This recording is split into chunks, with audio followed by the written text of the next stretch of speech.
everybody. This is William Del Pilar, and this is Fired Up, where we dive headfirst into the political circus with the grace of a clown on roller skates. Today, we're juggling the California education bond, a financial spectacle so wasteful it makes the federal government look like a model of fiscal responsibility.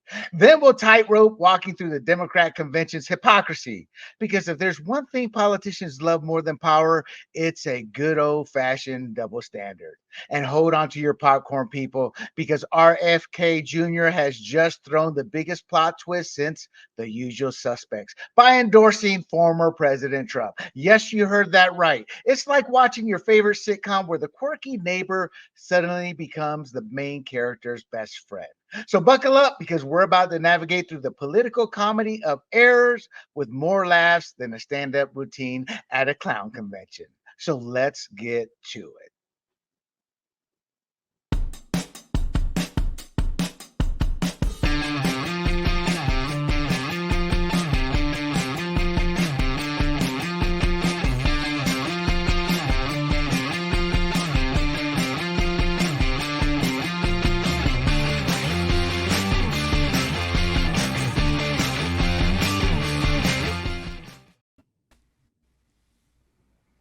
Hello, everybody. Once again, this is William Del Pilar, and don't forget to check this show out and other shows out at grumblingsmedia.com, as well as our social media outlets, YouTube, Rumble, Pandora, and Spotify, under the handle Grumblings Media. So let's welcome our guests, our regular guests here, G. Mangani and Annette Ross.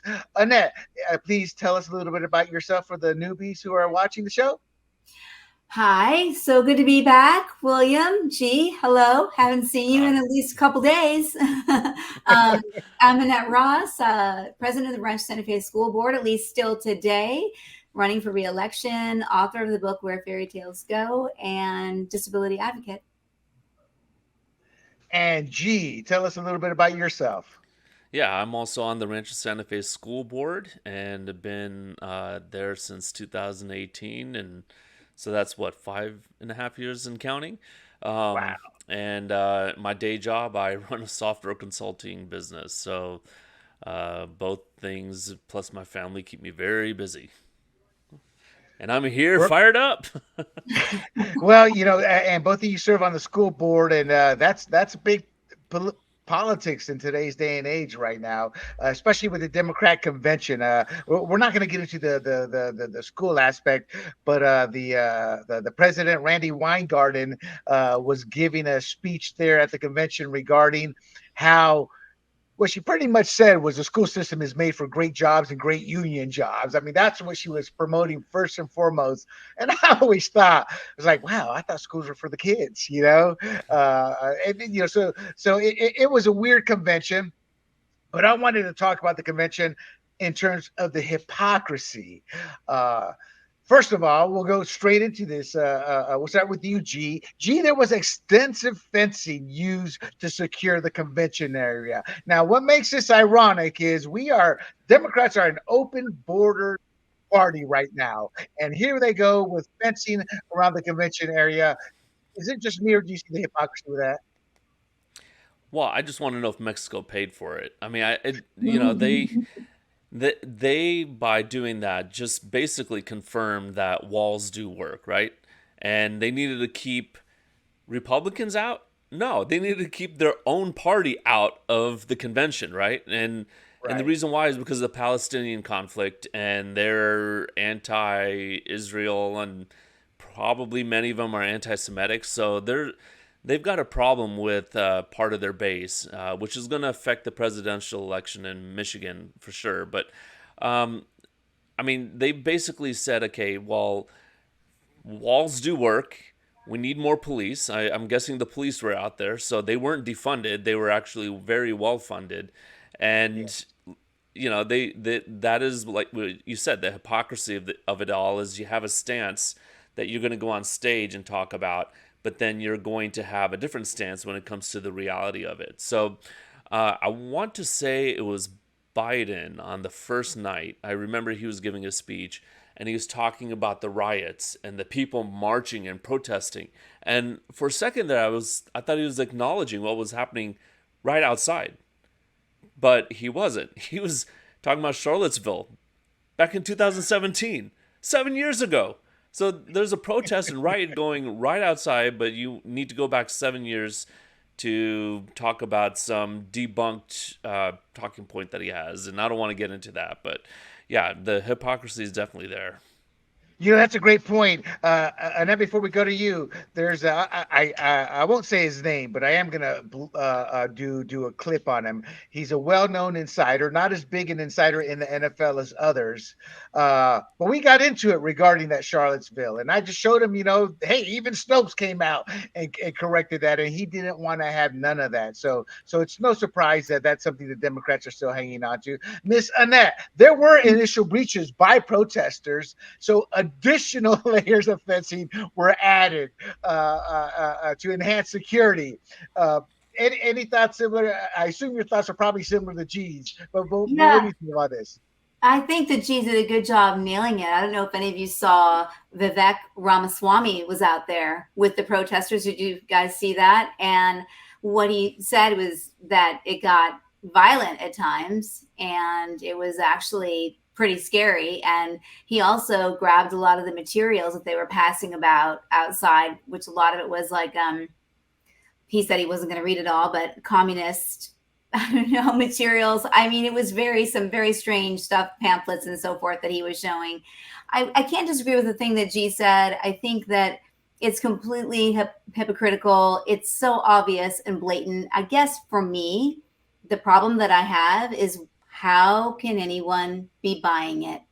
And how could there be so many people there and so many people talking now, I guess, super enthusiastic about this convention, and yet they're not noticing that we have somebody who is currently in office. That is the obvious thing is when they're saying, when I get in, I'm going to make all these changes. I'm going to be talking about the border. You have been in office and a part of the current administration that all of these same problems you think you're going to address in another 6 months, you could be addressing right now. So yeah, I'm surprised that we have a very, very large swath of the population that this doesn't make them outraged, but instead somehow, I guess with the help of the legacy media, they're not oblivious to it, but they're overlooking it. And I guess they don't understand the impact that it's actually making. I use this word a lot. You guys have probably figured out it's depressing. I'm right with you, Annette. It's depressing for me. It was really being hit with a bag of there's a great scene in Bad Boys with Sean Penn and I forget the guy's name. He's a great Latin actor, where Sean Penn takes the pillowcase and fills it with Coke cans and beat Sean Penn's character with it. S.I. Morales. Thank you, Mr. Producer Big John there. And it's one of my favorite scenes because of the brutality. And in 2012, that's how I felt with my brethren Latinos and Black Americans when they voted for so overwhelmingly to reelect Barack Obama. And because I'm like, did you not see the last 4 years? And I think, Annette, you're right. It's the legacy media. And but that said, it's, as G said a couple of weeks ago, it's the economy, stupid, to paraphrase James Carville. And I think that's really getting to people. And I'm glad you brought up Vivek. I had him in my notes. I hadn't got a chance to bring it up. But you're right. And what I got out of that Vivek, the video, is how they were saying, get out. You don't belong here. You don't belong here. And Vivek reminded them, hey, this is America. I can be here. But the reality is, with safe spaces and things like that, they're moving to a dystopian mentality through a third world dictatorship mentality. And Vivek had good reason to fear for himself out there because, I hate to say it, Democrats get violent. We saw that with the BLM. I was going to call you Vivek G&G. I'm not sure you remember, but when conservatives would do all their protests during the Tea Party movement, we cleaned up after ourselves. And the Democrats, they get violent and they leave a swath of not only destruction, but a trash and everything. So what's your whole thoughts on Vivek having the big cojones to go out there and talk to these people, whereas most others wouldn't? I mean, he's becoming quite a marvel of a man out there. Yeah. No, I think he attacks the establishment right at the heart of it, right? So the establishment will not go out there with the little people, right? The plebeians, or the plebes for short. But Vivek has always done that, and I think that's why he got I mean, nobody knew who he was 18 months ago. Came out of nowhere, and I think it was this idea of, let's not do things the way politicians normally do it. And he took a page out of Trump's playbook, right? So, and I'm sure you guys saw Trump had his first outdoor rally since the assassination attempt. Mm-hmm. And so he has this bulletproof glass all around him, yet I believe it was a lady who fainted in the audience. And so he asked for a doctor's help, and then he went out of the protection of the bulletproof glass to go see the lady and make sure she's okay. And again, unconventional, a man of the people. You get down there and I guess down and dirty and touch the people, right? And so, you break the conventions and the norms. And I don't think any of the Democrat leaders did that at all. I can't think of one that went out there. No, they'll never do that. And then before we move on to the second hypocrisy, because right now, G, just to let you know, Big John, our producer, you guys can't see him on camera, to the audience, his head just exploded when you said Trump, a man of the people. Trump has a sordid history of destroying the little people when it came to his construction projects. I mean, that's fact. That's one reason I had TDS before, but over the last 8 years, he has become a man of the people in my eyes, in how he interacts with the average Joe, how he's willing to go out there. Annette, what's your take on when people say Trump, a man of the people? Well, it always comes back to my mind, this vision of him like going and buying everyone McDonald's. I can't remember what little town he was in. No, it was, and the way he related to, like you said, everyday working people in their small communities, and they felt very much, you could tell at home with him, they were really excited for him to be there. I don't really know much about how he was and how he treated people when he was in business and not in politics. So when you said that, William, I don't think I know that history of him and how he was with his workers. I always thought, I just assumed that because of what I've seen him be the last 8 years, that he was always very relatable for sort of like our regular people. And he's definitely made them feel heard.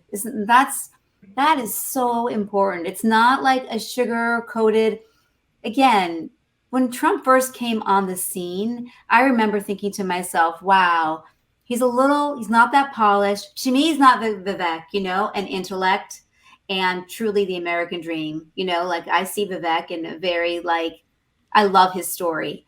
Trump was a little bit crass, I thought, and he was able to sort of turn that crassness around. He's a little more polished now, but he still speaks his mind, and that's okay. But I think people appreciate the freshness, what they think might be a little brash, but the honesty, they interpret that as honesty at times.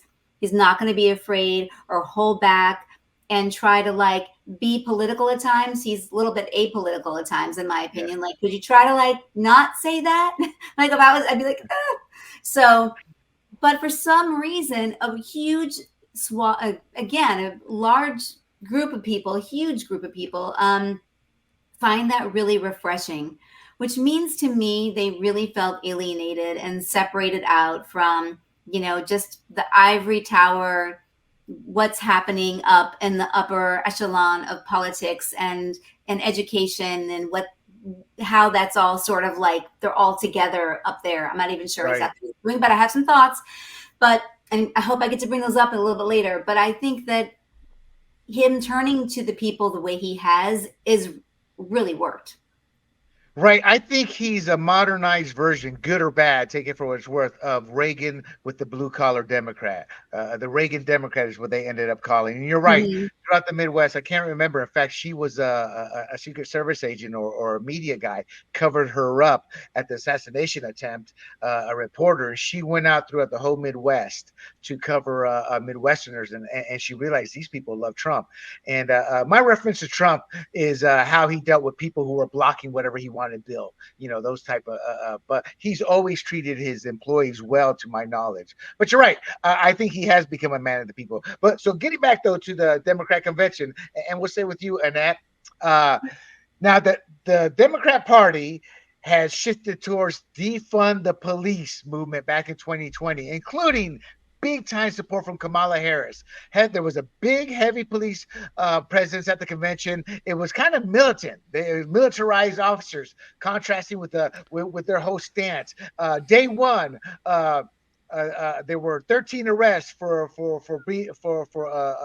breaching. The second day, 56 arrests, 30 citations issued, a felony charge, 9 misdemeanors. I only went back to the first 2 days. There's probably more. Disorderly conduct, resisting officers, battery assault, and 3 journalists were among those arrested, the so-called objective media. So your thoughts on that, Miss Annette, and the hypocrisy?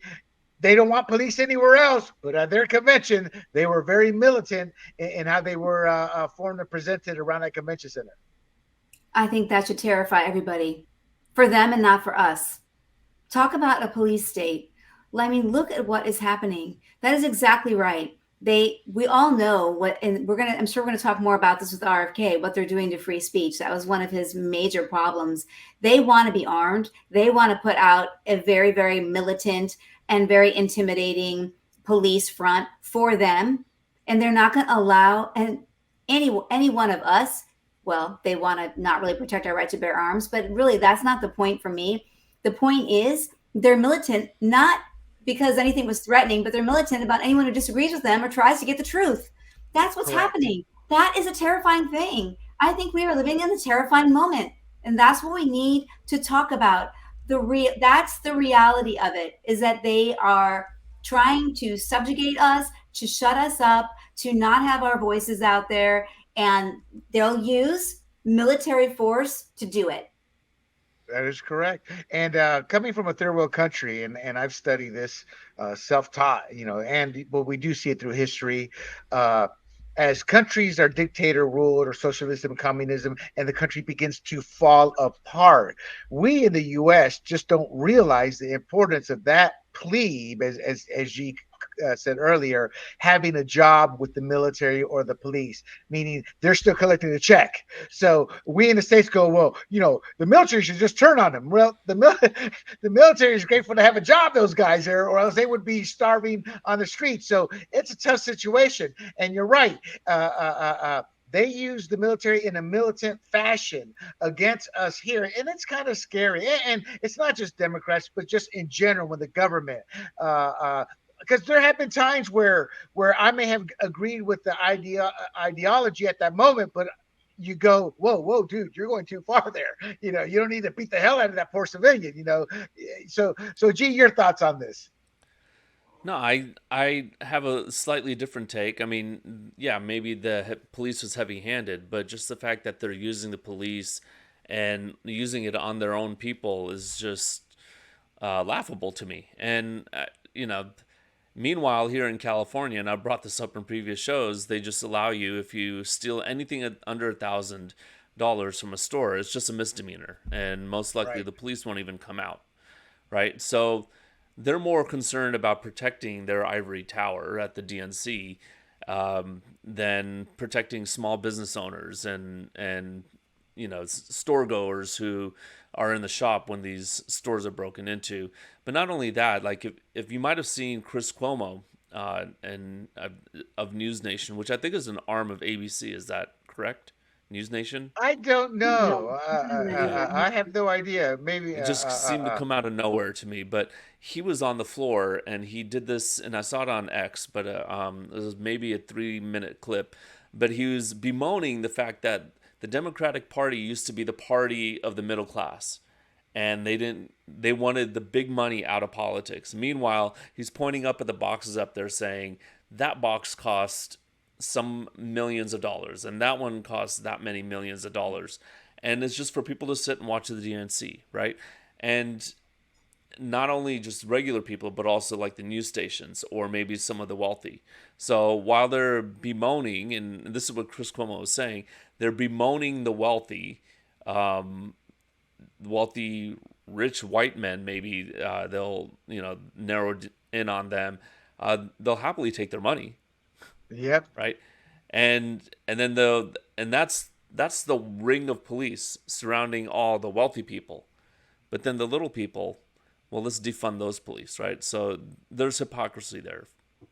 Right, right. In fact, before we move on to voter ID, what I tell people is you always see a change once crime hits the elite section. So in San Francisco, this went over the radar. Everybody, Gavin Newsom started making comments when they started to rob those high-end jewelry stores in San Francisco. Then Gavin Newsom started coming out with a few comments. London Bree, I think is her name, came out with a few comments because they were entering the elite zone. So that's very true, very true. All right, let's get over the voter ID policy. So historical Democratic support for voter registration through driver's licenses, meaning you register to vote.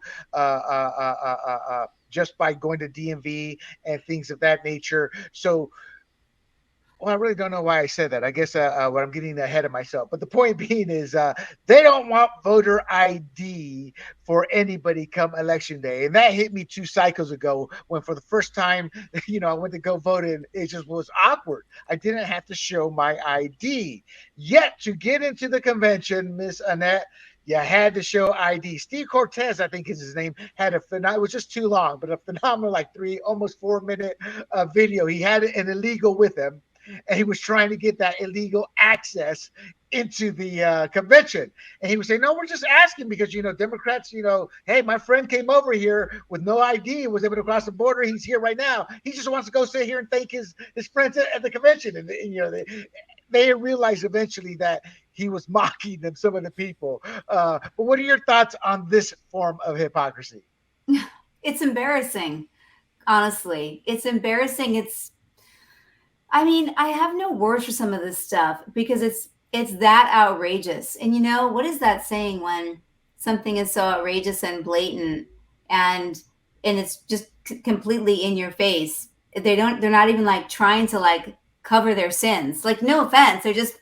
They don't really care. So what's good, it's rules for thee, but not for me. And I don't even know why this, to me, again, why in the world you have to show your license, your ID to get on a plane. You've got to use it for all kinds of manners of things. I can't even think of them all off the top of my head, and not to vote for the president of our United States. You should have to prove that you are who you say you are for that occasion. It's worthy of that, and again, it's for their protection, for them to feel secure. That's all okay. But they know exactly what they're doing. This is the game plan to let as many people vote who really might not be legally able to vote, to put their votes in anyway, to let them cast their votes and be counted. And I just think that now where this stuff is more and more exposed, and for those of us that we can still have this podcast and have this voice, we have to bring it out, talk about it. I don't believe that most people who live in this republic think that these things are okay. And I guess we have to keep on putting it out there so people get the idea and they see the harm that it does to them. I think that's part of the problem, William. That's part of the problem, is people don't see the harm. They do see the hypocrisy, but they're willing to somehow just be like, it's okay. No, it's harming it's harming our republic. We are a republic. Right. And I remember now I was bringing up the driver's license because that automatically registers them to vote. So when they do go vote without having to show any ID, that vote has a good chance of being counted. There's so many red flags. The Star Spangled. There was a Jimmy Carter had some kind of committee that studied this, and voter ID was one of the most important things there. You need a special ID to get past the perimeter, and then you need additional credentials, which is pretty standard, like VIP or whatever, to gain access elsewhere. I assume you probably align with Senorita Annette there in your thought process. Yeah, absolutely. I think it's fair to have ID. We need to know who's coming into a building, or recently we instituted parent IDs at our school just to have more security around it, right? So if you don't have an ID, you're not going to be allowed on campus without some amount of vetting, right? And because the safety of our children's at stake. So it's paramount. I think you need ID wherever you go, and don't be caught driving without a driver's license. And It's funny that you bring that up. When I renewed my driver's license, I think it was 2021 or 2020, uh, right after I was done, the computer asked if I wanted to register to vote. It caught me by surprise because it didn't ask me whether I was a citizen of the United States or whatnot. Maybe they already know, right? But just to me, it just seems so insecure that I could just all of a sudden register to vote. And maybe if they knew I was not a citizen, maybe I have a different set of questions. So I don't know. But what I find interesting is that in Arizona, now they're going to require you to present proof of citizenship to register to vote, which is great. Some people are calling that racist, but it's not racist. If everyone's required to show that, I think that's great. So whether you're white, brown, black, blue, yellow, whatever color you are, if you're required to show citizenship proof before you can register to vote, that's what we need to do. And it becomes racist when you say, well, that group needs to show up, but not that group. That's when it becomes racist. The last point I want to say about just voter ID, and I know I'm not talking the hypocrisy necessarily, but I look at places like Ohio and Florida, and they're turning more and more red, right? Deeper and deeper red. I think Ohio is like 10 to 11 points red margin, right? Whereas during the George W. Bush days, I think it was like 3 to 4%. And I know at least in Florida, I believe they cleaned up a lot of their registered voters, right? So a lot of them were probably dead voters, and they get their ballots in the mail, and the neighbor goes, oh, great, I get 3 more votes. So I think that's part of it, right? You clean up the voter rolls, and then you have to show up in person to vote. And that way you don't hand over 200 ballots, right? So, yeah, so I think that's important. Right. It's we call it a chain of custody in the military and in the police and all that. And that used to be really important when voting, but with mail-in ballots, with ballot harvesting, with registering to vote without asking or without not asking but showing proof that you're a citizen. This is to me again, maybe I'm jaded by being brought up in a country with 2 dictators, but I'm like, this is all for one reason. It's not to make it easier to go for us to go vote, but it's to create voter fraud. And voter fraud is already there. It's statistically that's a given, you know. So I don't want to. So we covered the 3 big points that I wanted to cover. But real quick to answer your question, G, WGN America, the big Chicago superstation, that used to be called WGN America Network. That turned into News Nation. I would say it slants left. I'm not going to say it's leftist, but slants progressive because you got Dan Abrams is a big time leftist. He owns Media Matters. His daddy was in politics. He's Silver Spoon credit. Then you have obviously Chris Cuomo, Ashley Banfield. They skew hard. Well, Cuomo not so much, but he used to skew hard left, and Ashley Banfield skews left. So and it's owned by Nexstar. I'll give you guys probably the audience like, oh, who cares? Let me find this flood. Nexstar now owns the CW. They just bought the CW a year or 2 ago. I did not know that until I looked at it real quick. But it's a little inside baseball there for the media information there for you guys out there. But so let's move on though. Let's move on to California Prop 2, which is the education prop. Oh, let me bring up my notes. You know, one day I'll get this better in terms of my notes here. Here we go. California's Proposition 2, $10 billion for schools, because who needs solutions when you can just tax your way to the bottom? And what I mean by that is it doesn't matter how much money we put into our school systems. When your job is to indoctrinate and not teach how to critically think and don't give people school choice, I don't have much hope for our education. And I'm mostly referring to the working class districts and things like that. And we'll get into that in a moment. But real quick, it's on the ballot, a proposition. It's a bond issue, which means it's borrowing money to pay it back later. It's $10 billion in general obligation bonds. $8.5 billion is going to go through K through 12 facilities. $1.5 billion will go for community college facilities. And just a real side note on that: in the 1990s, California's community college system was seen as the standard bearer, not only for the nation but for the world, for people who couldn't afford the 4-year college, but you were getting just as good an education with a 2-year community. The fiscal impact, obviously 10 billion. It could be up to 25 billion after principal and interest. It's about 500 million annual repayment, but that's not a given. And it's a repayment period of over 30 to 35 years. At the end of the day, people, it's just more taxes on us to pay back later, in my opinion. You two, this doesn't direct you directly as individuals, but in terms of your job responsibility, being on school board, I'm sure you're aware of this. We'll start with G. G, your initial thoughts on this? Yeah, I view it as redistribution, right? So local control, you get the money from your local area to do what you need to do with your school. So there are a lot of areas that don't have that kind of money. So they're going to take from everyone in the state, which means the richer areas are going to pay more so they can send it to the poor areas. And I think a part of it is the financial mismanagement at the state level. I mean, we've been getting so much money for ELOP, which is extended learning opportunities, right, before or after school. We just got some money for our art program or music program.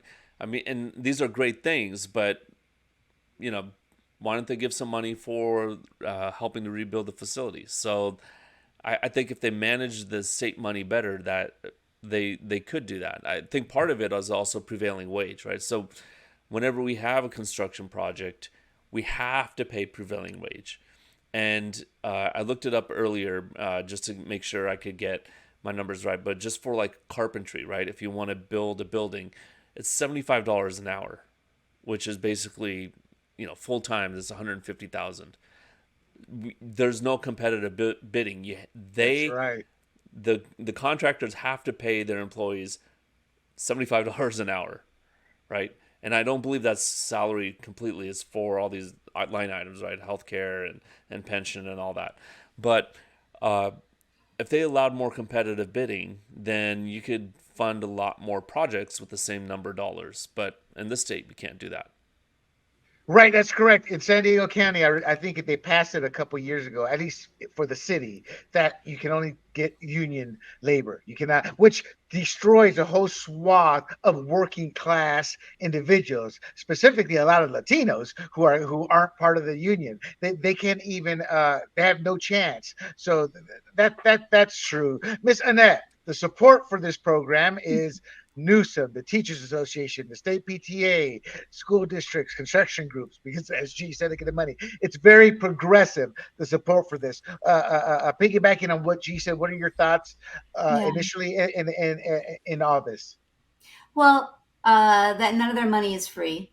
And a lot of times what I feel like they do when they give money is create a complex structure where we have to be accountable to them. And I think I saw in there something about facilities. And if you get money, and then you're going to have to be telling them this 5-year plan for facilities and how. So a lot of times what they do is give money and then say, this is how you have to be accountable to us for the money that we gave you.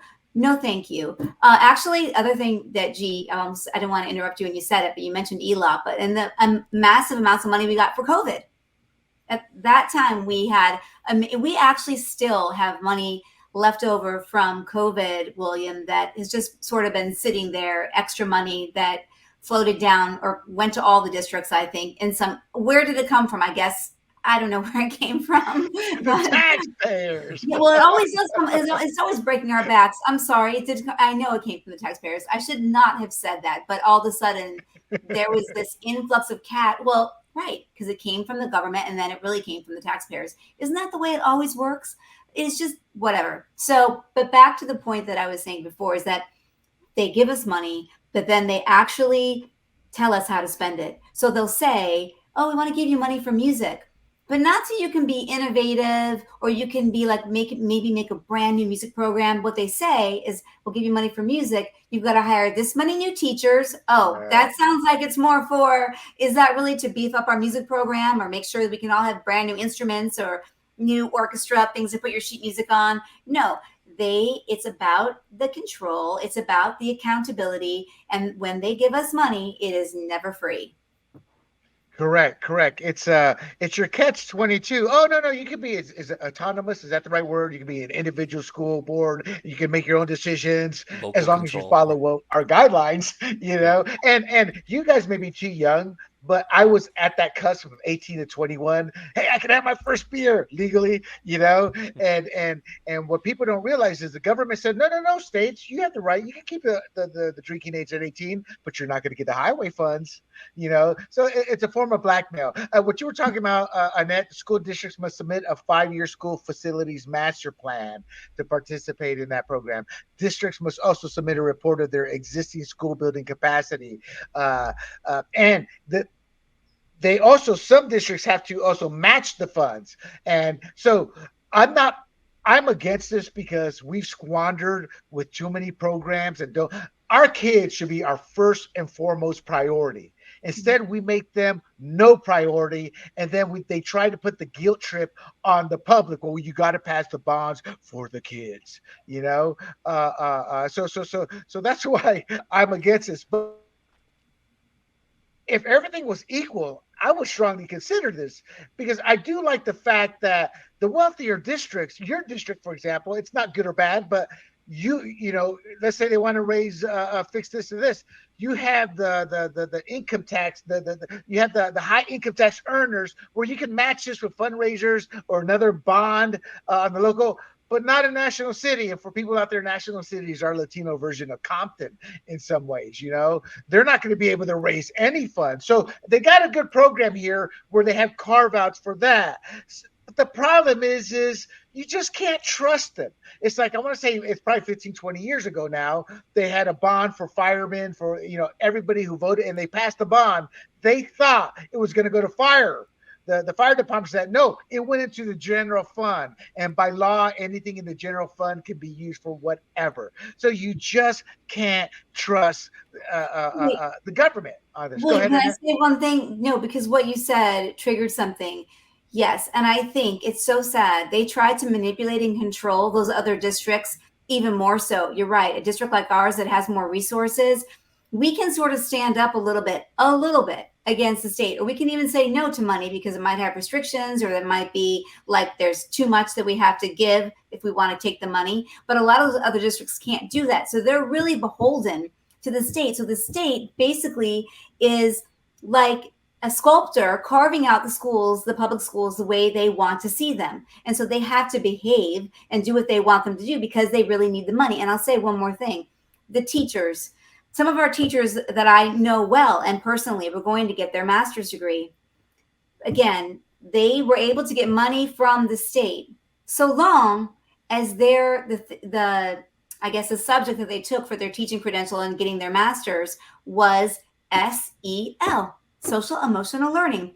They were pushing that so hard. So if the teachers wanted to get the money for their masters, which of course they do, they're better in their education, all those are really good things, they had to take. So now they're well trained and well versed in what I think is a form of indoctrination. Well, some of the SEL programs definitely are. Some of them are better than others for sure. But so another tricky way, we'll give you the money if you learn what we want you to learn, and then you teach what we want you to teach, and we're retraining your brain. The more you hear it, the more you're going to agree with it. Right. Yeah, and they're continuing to push further things like transitional kindergarten, which is basically preschool.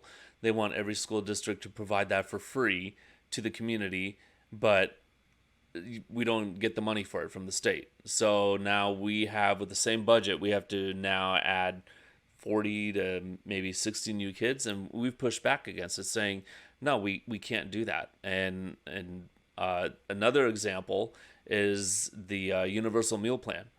So without consideration for what kind of community you have, and of course they're going to use the guilt trip. Oh, you don't care about feeding the kids. You want the kids to go hungry. No, that's not it.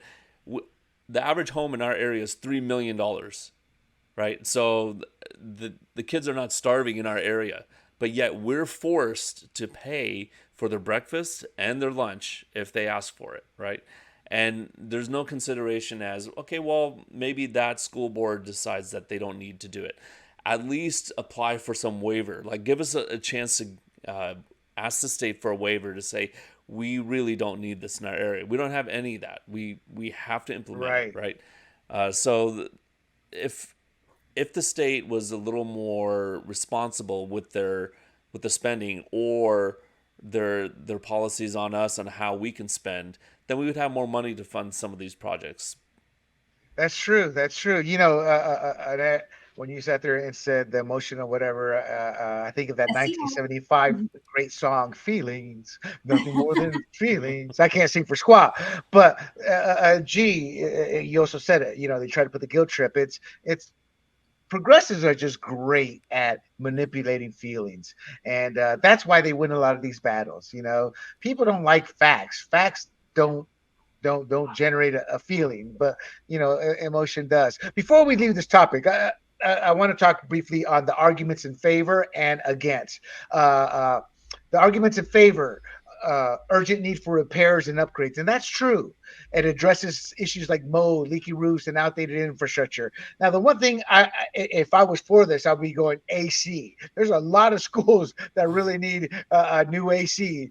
It allows for construction of new classrooms, update science labs, 10% allocation for smaller school districts. It provides $1.5 billion for community college improvements. Our community colleges are now a joke. They went from being the best in the world to, I don't want to say a joke, but to becoming substandard when you compare to what they used to be. Yeah. Now, so all those are great. The problem I have is that we should have the money for that already. But again, I will always bring this up. We're still wondering where the $5 billion went to China for the mask we never got during COVID.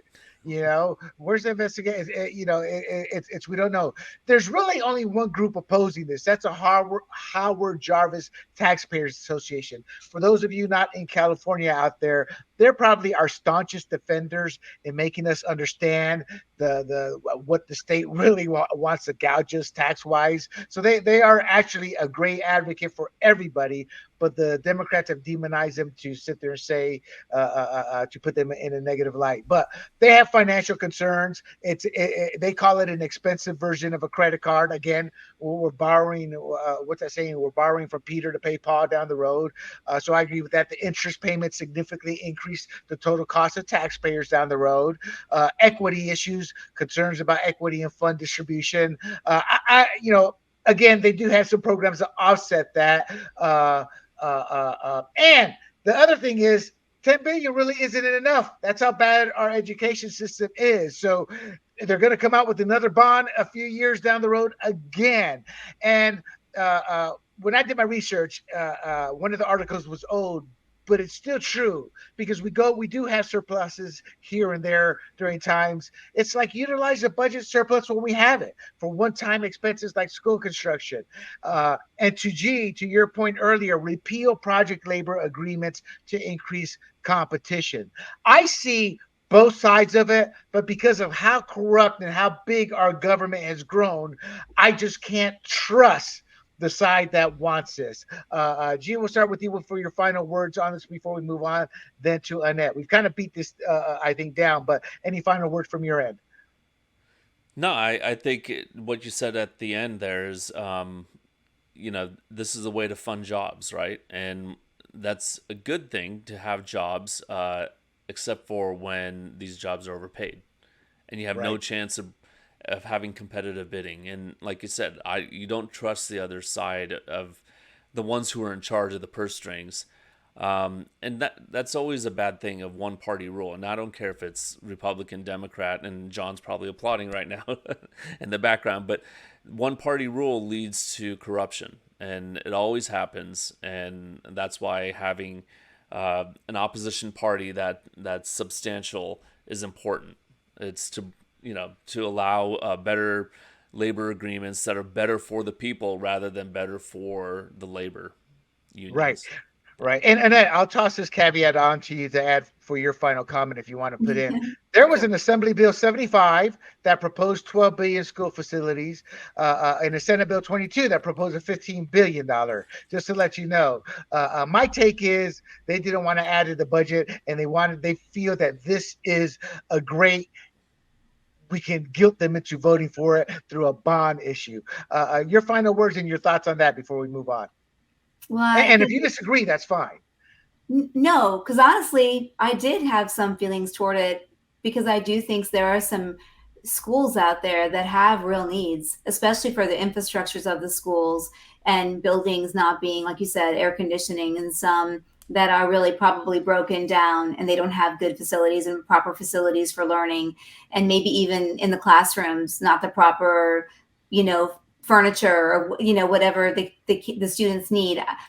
It doesn't just pull at my heartstrings. I mean, it should pull at my heartstrings. It pulls at everyone's heartstrings, because if everyone believed it, like you said, that's the problem, the erosion of the public trust. If people believed it was going to schools, I think we'd all be all for it if we believed it was going to be to the betterment. And I actually think there could be some sort of idea out there where there was an actual assessment made about the districts that really could use this help, because I think some do and some don't. You know what I mean? This is part of the problem with bigger government and a fix-all. And again, like you said, that's really not that much money. If you think about how many public schools there are in the state of California, how many just in LA that are in disrepair, that's not that much money at all. I'm not sure what they're planning on doing. And so I don't think it would go very far. I'm not sure it would make the impact they wanted to make. It just sort of sounds okay. Like, oh, we're giving money to schools, so we're giving money to students. So guess what? Our education is going to be better. No, I mean, you have to just think about it a little bit longer and a little bit harder, and to think about it critically to see, like, wait, that's not that much money. Are we going to really make a dent in anything? How much of it is going to really impact the students? And actually, could we look at the districts that need it the most? I mean, I think we'd be the first district to say, you know what? I mean, if the world could be this way, in a perfect world, William, where we'd say, we don't need it here, but you go ahead and take it there. That's why the free lunch thing always bothered me, because we are in a district where most people, I just want to say overwhelmingly the majority, can feed their children. So, but people were starting to take advantage of it because it was free. And that always really bothered me. So I think we'd be the kind of district who might say, we don't need public funds for anything right now. We're doing okay over here. But I think there are schools that need it. And that's a shame if they can't make their argument to get it, and they don't have to jump through hoops and do all the things that the state's going to require them to do to get some extra funding. Okay. No, you're right. You're right. I used to, even as a kid, because my mother, I grew up in Panama, we had dirt poor relatives, cousins, and things. And it just, even as a child, when I came to the States, 6th, 7th grade, seeing that kid having to use the ticket with a certain color that showed that, we all knew they're poor, and how they were embarrassed. And even as a kid, that broke my heart, because I could relate to it with my relatives. So yeah, in a perfect world, Rancho Santa Fe, they wouldn't need that program. But we don't live in a perfect world, and that's how money gets wasted. And it's a caveat. And this isn't just government. See, here's my issue. Before we move on, I'll give my final 2 cents is, corporations, government, everything is run just as an individual leads his life. It's human nature. When you're given money by somebody, a friend or somebody, you go and you blow it. Like somebody borrows money, and this has happened to me. Well, what's the big deal? You can afford it when the person doesn't want to pay it back. That extends to government and corporations. It's the same mentality. So to me, it's a human nature. We got to look in the mirror, and government employees and government politicians will never do that. All right, guys, let's move on to our final topic, from Camelot to Make America Great Again. RFK Jr.'s endorsement leaves Kamala brain for attention.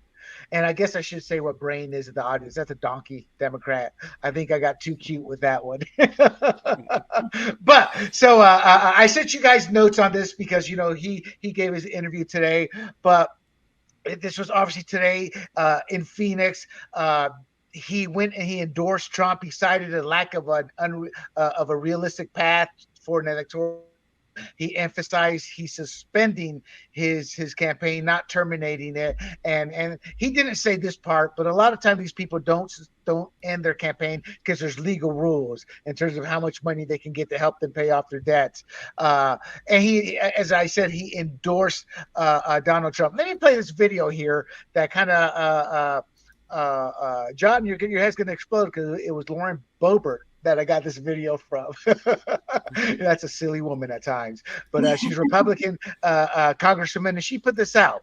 And with each other on other key issues like ending the forever wars, ending the childhood disease epidemics, can you hear that? securing the border, protecting freedom of speech, unraveling the corporate capture of our regulatory agencies, getting the U.S. intelligence agencies out of the business of propagandizing and censoring and surveilling Americans and interfering with our elections.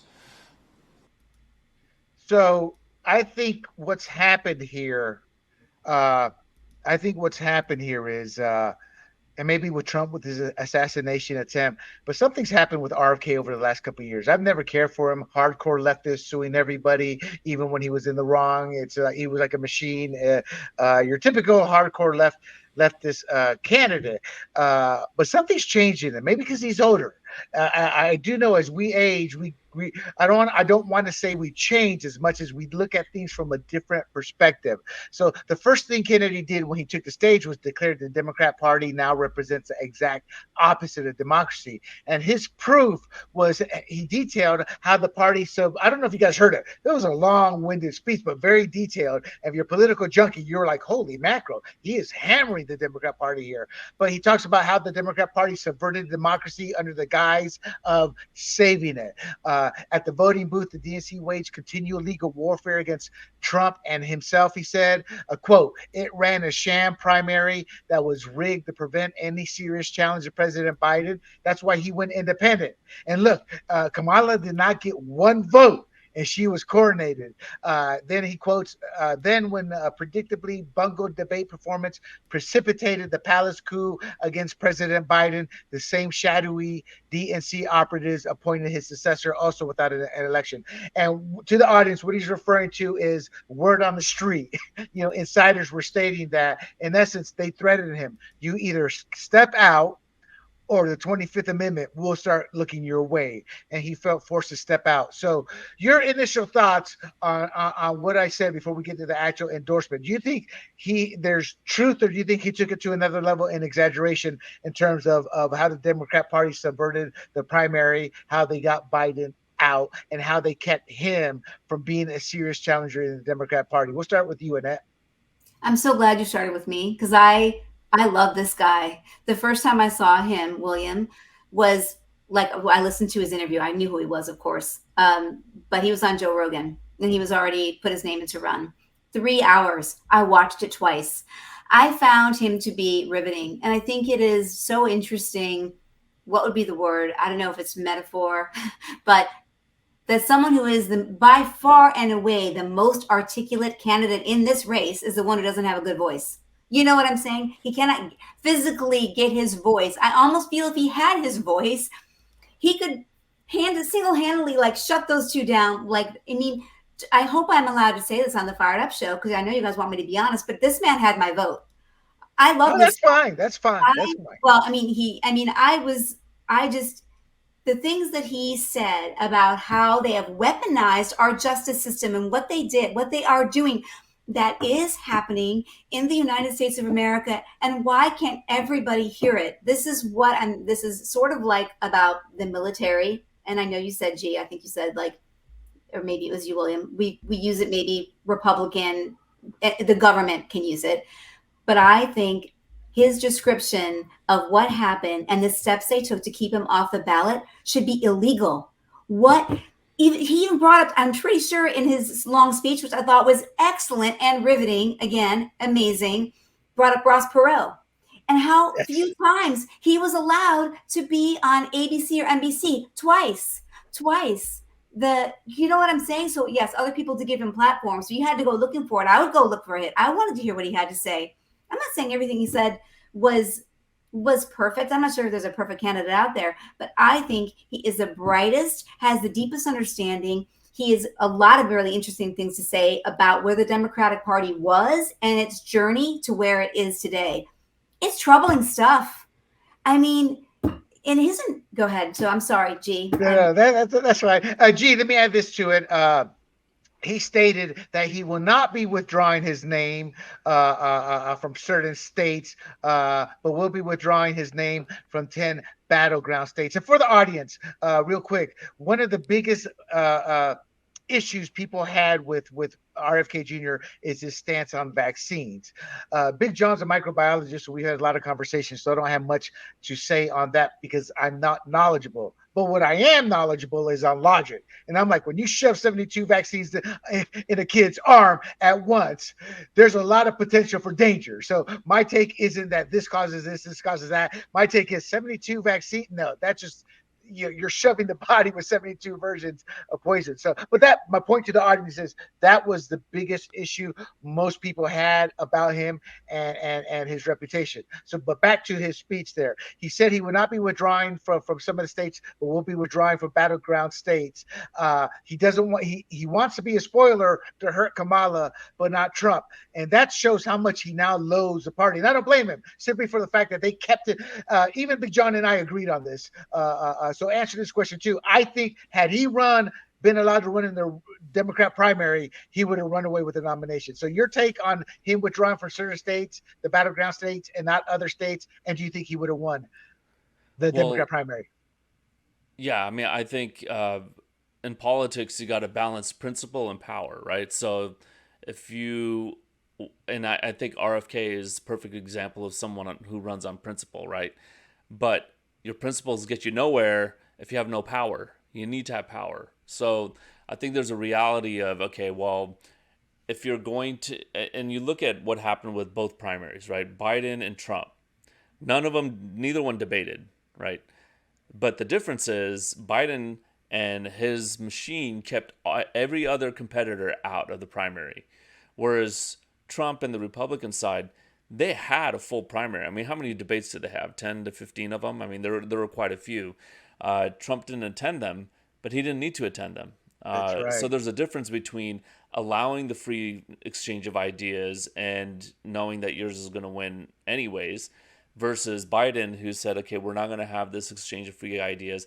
I'm the nominee. I'm going to be the nominee, and we're not going to let this guy in. So I think RFK looked at that and said, this machine needs to be broken up. And he talked about that today, right? The corrupt DNC stifling all debate. So at some point, I think RFK needs to look at this and go, okay, if I want to implement any of my principles, which includes the vaccine mandates of COVID, and I think he's going to go further than I'm comfortable with in terms of mandating childhood vaccines. But look, like he'll get a little bit of power, and he could implement whatever he wants to implement if he joins the winning team. And I think the calculation was that Trump's going to win. Right. And I know he reached out to Kamala as well, but I think she completely snubbed him, said, I don't want to talk to you or whatnot. And I did see, and I know we're going to get into it a little bit here, but what was the last question you had? Do you think he would have won the Democrat primary? But hold on, before you go to there with the vaccine, we have our fellow John Galston here, who obviously disagrees with Miss Annette. RFK Jr. is nothing more than a grifter who tapped into public ignorance about how vaccines work. Let me give the first response. John, you're probably right to a degree, but again, 72 vaccines, and one of them is to prevent chlamydia or something to that effect. One of those. I don't have my notes in front of me, but when I was reading up on that, and my question is, these big pharma, every vaccine that a child takes, Big Pharma is excluded from any lawsuits or anything if things go south with it. So the system does need to be revamped, but I'll be the first to say I'm not a microbiologist. I'm not a doc. So I have to go by what's out there. My issue is just 72 vaccines that needs to be questioned. But Miss Annette, and then we'll go to G real quick. He says he's nothing more than a grifter that tapped into public ignorance. True or not? Then he also Big John, or I was going to call him Big John, but it's John Galston here. He says, follow the money to his law firm from all the crazy lawsuits. As a RFK supporter, Miss Annette, feel free to bash John in, but not too hard. We don't want to lose a weekly viewer here. No, John, I don't want to lose you. I want to know if you read his book. He does go into, he wasn't saying that people shouldn't be vaccinated. I don't think he he was against all vaccinations. My understanding from reading the book is one of the things is what you said, William, that those big pharmaceutical companies are unable to have, if there's complications, people are not allowed, to sue them if there are problems with the vaccines. And there are problems, there are documented problems. People having the autonomy to make those choices for their children, and the extensive, some of the studies, he goes into great detail about a lot of these studies with these different vaccines. And he really criticizes the way some of these double-blind studies have been done and the efficacy of some of these vaccines. So I'm also not a biologist. However, when I was reading it and it went into such detail, I thought to myself, it felt very believable to me what he was describing, and I found it to be very concerning that some of these studies were not how they were portrayed. I think that, I think there have been people that have been harmed by vaccines, but that doesn't mean that I think the overall good that they do is not greater than the harm that they do, especially for some of them, like, the polio vaccine eradicated. Right. Polio. Measles, chickenpox, those type and of I want to vaccines. say this, John, all of my girls are vaccinated. However, they chose not to get the COVID vaccine. And I let them make the choice. Some of my daughter, I have 5 daughters. Some of them are a little bit older. They can make that choice.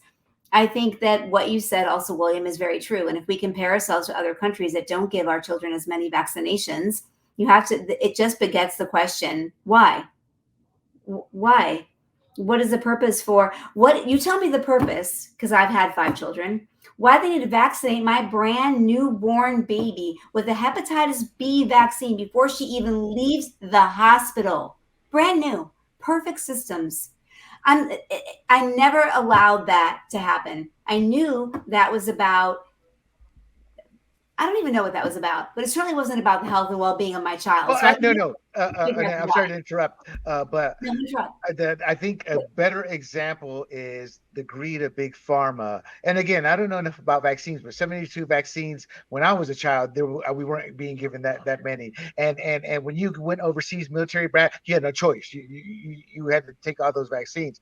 But the fact that big pharma wanted to get the COVID vaccine into that, make it 73 for all the wrong reasons, that to me, see, there are red flags. See, Big John and I, not John Gostin here, but Big John and I, we've had this discussions. And my take is, I just want to do what's right.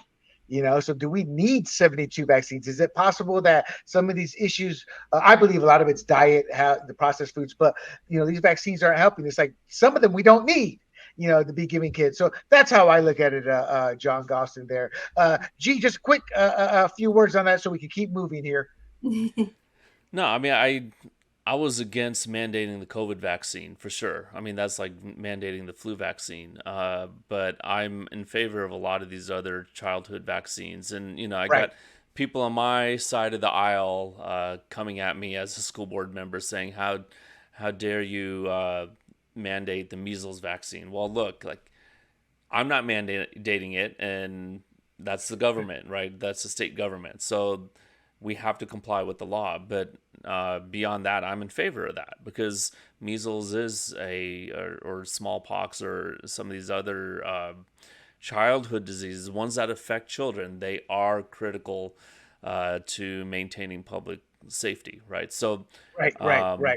So RFK, again, I don't know if he's against all vaccines or just some of them or whatnot, but some of these positions can get really extreme. So and I have to push back against that.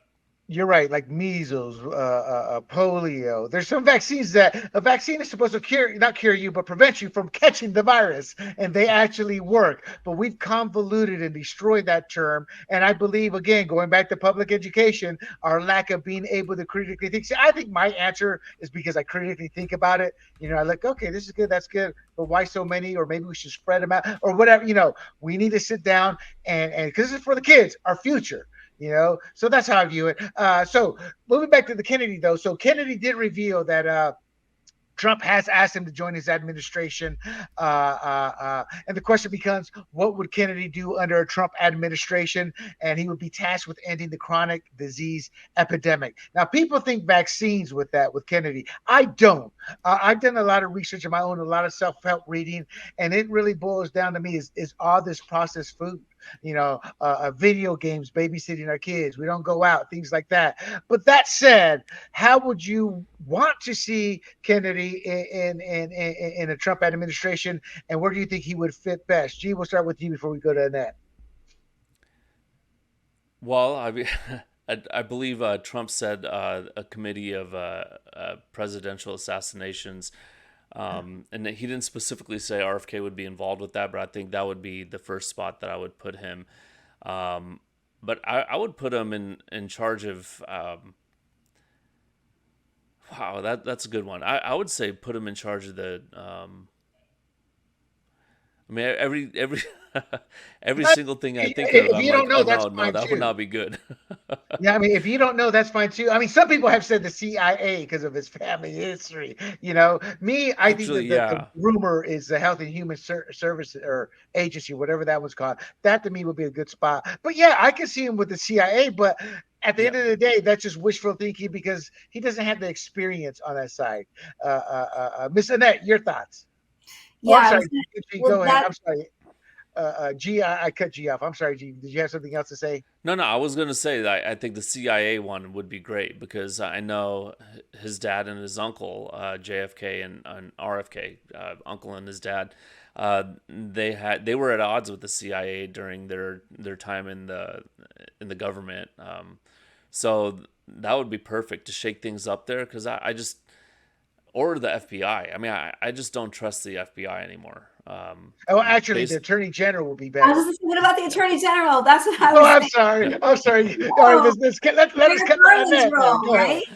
I think that could be it. Yeah, because the Attorney General encompasses the Department of Justice. Yes, and he could clean house with clean the FBI's house there, and you know what? It's not unheard of that people have changed positions from this position to that position. Usually it's in the second term, but that's not unheard of. So with that said, what is the media's downplaying this? A final question. I'll give you guys the final word on this. The media's downplaying this, Annette. But where do you think public perception is going with this unification of an independent and an outsider? Because Trump is still not well loved by the party, his own party. Wait, Trump is not loved by the people who lead his party. The rhinos in the party, the power players, a lot of the donors. They still don't care for Trump. They were more for Nikki, right? Right. They're more for Nikki to keep the war going in Ukraine, etc. But I guess I'm going a little bit out of the lip. That's the party, and the media is downplaying it. But what do you think the public perception of this unity is going to be?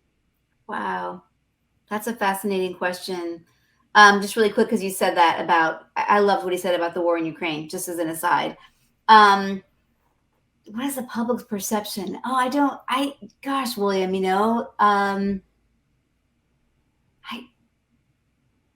don't know. I don't know.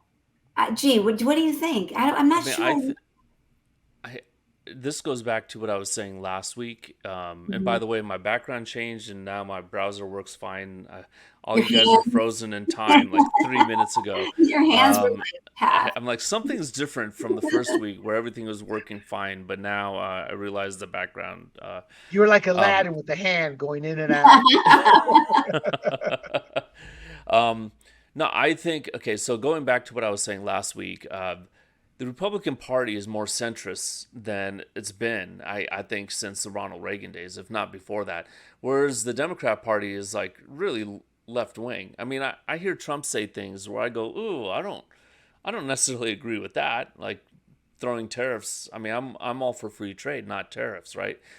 But I am for retaliatory tariffs. If China slaps on a 10%, then you need to fight back and not just roll over and take it. So And I give Stop. that as an Leave example John's where I head go, I exploded. don't agree with that, but I do agree with that aspect of it.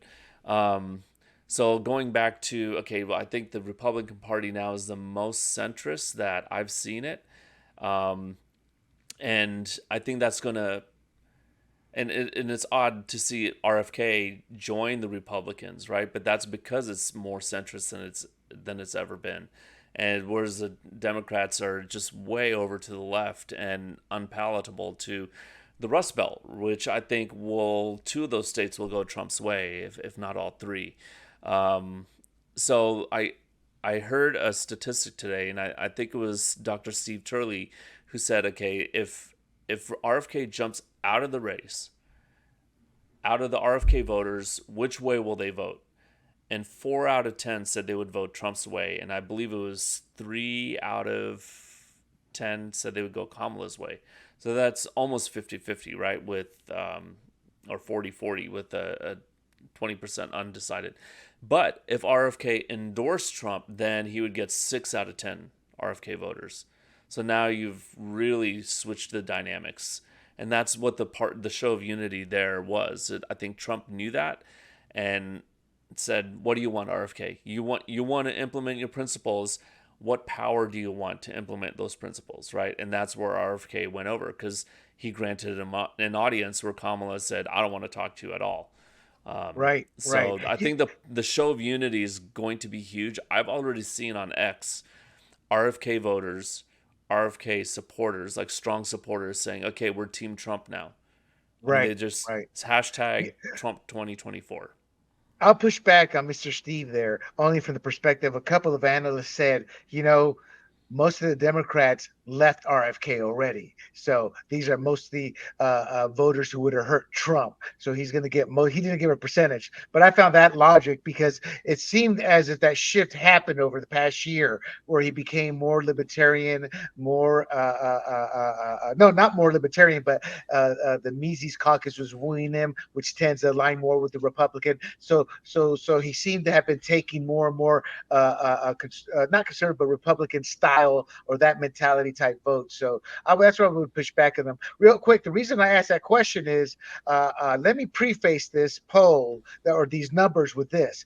2 weeks ago, and I can't remember it, I apologize to the audience, I didn't think about this, but there was a poll. I always tell people, when you look at the polls, look at the methodology. Specifically, look at the plus-minus ratio of the individuals and what party they align with. So a couple of weeks ago, in one of the polls, Kamala had a 2-point lead. It was a +6 Democrat poll, meaning there were that +6 more Democrats that were being polled than Republicans. A week later, because these polls are now rolling polls done every week, Kamala still had the 2-point lead, but it was a +10 Democrat poll. So these numbers taken with a grain of salt, because it's just blatantly now the media and even these polling agencies, there's only like 1 or 2 you can really trust. But this endorsement of RFK theoretically will move the change. Look at that, 44, 45%, 45, 43. So it will move the change. I think this was very good for Team Trump. My partner Big John talks about how close it was in terms of his loss and votes and how important the libertarian vote is. I think this will solidify that aspect of not just libertarian, but the moderate vote, the ones who may not have voted for him, even if RK had dropped out, but with the endorsement. I'll give UG the final word, and then to Miss Annette before we close the show out. Any final words on this endorsement and your thoughts on it? Yeah, this is huge. I think it's earth-shattering, and I think the biggest thing that this has done is the morning started off, at least for a couple hours, of how great Kamala. She gave a great speech, and she came out strong against the border. And on day one, she's going to make the economy better, as if she's not been in power at all. And so there was this little bit of a honeymoon this morning, and it was totally taken away by RFK coming out. I think it was around 11 o'clock. And all the news stations shifted to him until I guess they determined he was talking too long, and then they came off of it. So I only saw the first 10-15 minutes of his speech, and then I guess I was too lazy to go on YouTube to find the live stream of it. But No, this is earth-shattering. I think it's going to affect the race big time, and I think the Democrats are panicking over it. Yeah, and that final words are real quick. I think this race isn't even close. It was done in a fair manner, with the media being objective or unbiased, et cetera, et cetera. But I think I agree with G. This is monumental in those few votes that can shift it. The final word on this to you, Miss Annette. That's nice of you, William. Thank you. I really think RFK doing this, and the real reason in my heart after listening to his speech why he's doing it, I know he gave a few reasons, was though the fear and the concern he has over censorship and the Democratic Party. And that's how they're controlling things and not giving a platform and allowing us to have our First Amendment free speech rights. So I do think I agree with both of you that it's a game changer. So I'm sorry, when you said, what do I think people's perception was? I was thinking like, I don't know. I mean, I know how Republicans might be viewing it. I'm not sure how Democrats are viewing it, maybe with fear. And now they've got something to be more worried about coming off the heels of last night's, like G said this morning, that's all they were talking about. But she's got no real substance about her. And in my opinion, no real quality of authenticity about her. So to me, that was all like a gaudy kind of bells and whistles kind of thing. And you've got RFK, who I think as a person, I don't know, I know your friend John thinks he's a grifter, but I tend to find him to be believable, and I tend to find him to be very authentic. And what he's doing right now by aligning with Trump, I think is going to be extremely helpful and hopefully the game changer. I agree. Real quick on Kamala, it's funny. Somebody posted on Twitter or X this morning, we have an employee up for promotion. This employee's done nothing that they promised us they would, but they're up for a promotion, and now they're telling us if they get promoted, they'll do everything they said they were going to do the first time around. What should I do? So I went and answered, well, if you didn't, if you didn't document anything, and then it hit me. They're talking about Kamala. And I'm like, I see what you did there, But G, tell us a little bit about yourself, and then Miss Annette, where people can find you. Yeah. So I signed on to X and Truth Social as RSFG. I'm a lurker, so I'm not a tweeter.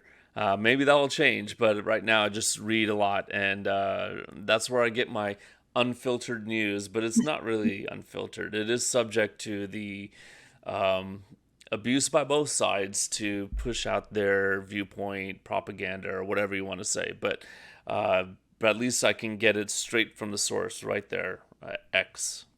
There you go, at RSFJEE. Right. Miss Annette.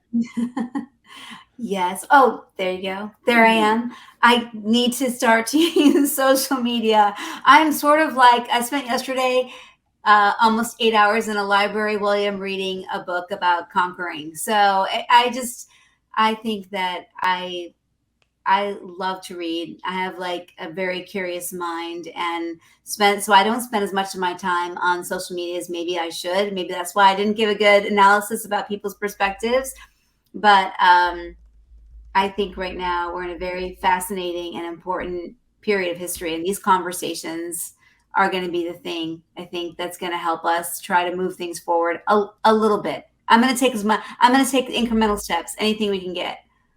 Right. We take what we can get. And to everybody else, once again, you can find this podcast and previous podcasts, as well as our libertarian podcast, our sports podcast, and our other political podcasts at Grumblings Media, as well as our social media platforms that we are on: YouTube, Rumble, Spotify, Pandora, and Apple under the profile handle Grumblings Media.